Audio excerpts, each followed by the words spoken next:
See if this thing's on right. Oh, there we go. Hey, on this episode of Turning Nothing Into Something, I'm gonna take some wood that I had laying around the yard and I'm gonna show you how I turned it into something that we could make maybe something beautiful out of.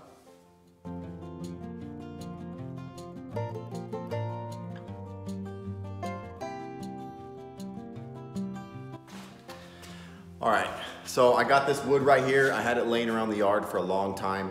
It's all beat up, it's really thick and it's heavy duty. I built this garage and I had a bunch of material delivered, and if you've ever had anything delivered at your house, you know that they will bring it in with some forklifts, just set it down, and everything was strapped and sitting on this. So I let it sit in the yard and I figured one day I would turn it into something that I could use. I'm thinking maybe if I can get it square enough, I'll use it for some table legs of like a big dining room table, but I need to square it all up. I need to chop it down so that it's usable and so that it will fit through some of my machines. So I'm gonna chop it down, run it through a couple different tools, and we'll see if we can get this thing into something that we can use, something we can work with.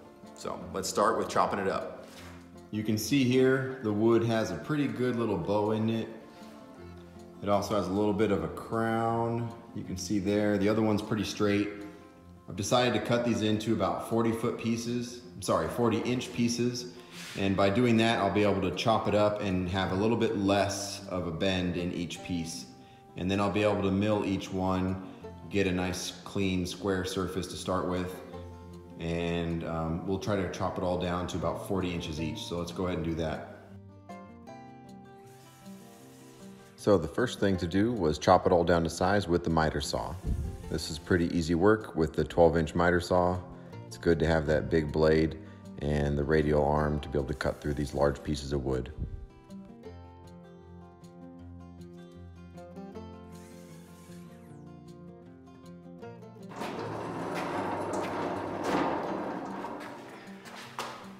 So that's pretty cool, right? I just did a little video on how I built this mobile base for my jointer.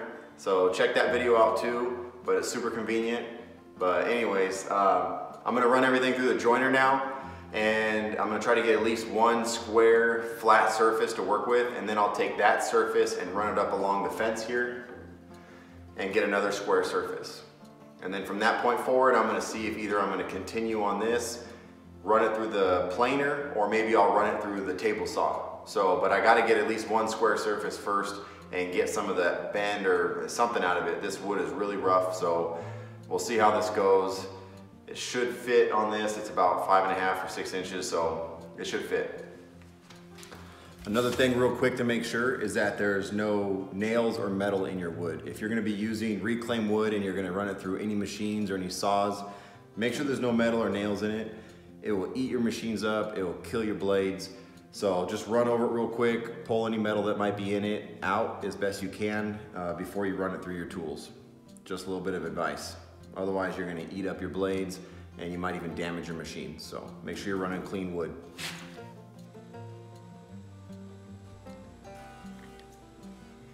So the first thing I had to do was just really pick one of the sides that I wanted to start with. I picked the side that seemed mostly flat and wasn't gonna have to take too many passes through the machine. I have it set up at 1/16 of an inch, so after each pass, it's removing about a 1/16 of a material from the wood.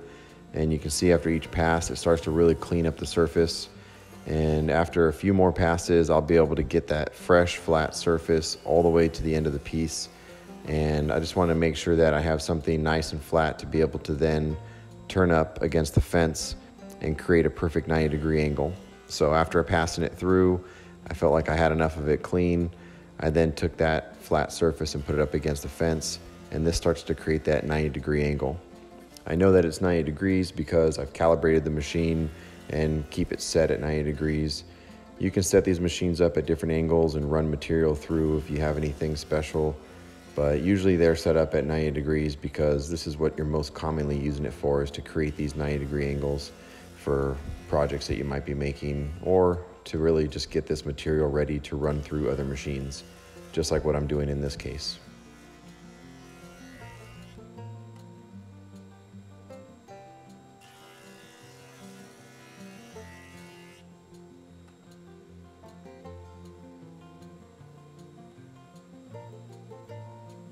See this piece of wood right here? I just ran it through two sides Look at that.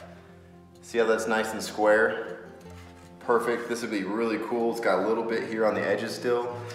This is just the first piece that I've ran through. And you can basically turn it from something like this into something like that. And you still got some character in it. The thing's still super solid. And this was gonna be trash otherwise. So it's looking really good. If you haven't already, go ahead and hit that subscribe button on my channel. I'll be showing you stuff like this all the time. Leave comments in the bottom if you want me to show you something specific or go into more details, but subscribe to my channel. It really helps me out. I appreciate it. And let's get back to this. This is turning out really nice. So the original plan was to just take two surfaces, create that 90-degree angle, and then run this through maybe my table saw and then later on my planer. But because of how well this joiner was doing on resurfacing this material, I decided to run all four sides of the material that I had through the machine and do as best I could to create the 90-degree angles all the way around. I knew for sure I'd have 90 degrees on at least two of the sides, but I did start to notice that there was a little bit of a taper on some of the materials, which is fine because I can trim that down later. But you can really see all the character in this wood. You see the 90-degree angle here. It's perfect there. I can run through another machine and you can take material like this and turn it into something like that. And it's just really nice. Something really rough and you can turn it into something really smooth and usable. So these joiners are really, really important in a wood shop. I never used to use it and now I've really gotten around to using it more, and I wish I would have earlier because I was running a lot of really rough material through my table saws, and if you know wood from any of the big box stores, it's never straight. So this is one way to kind of make it straight.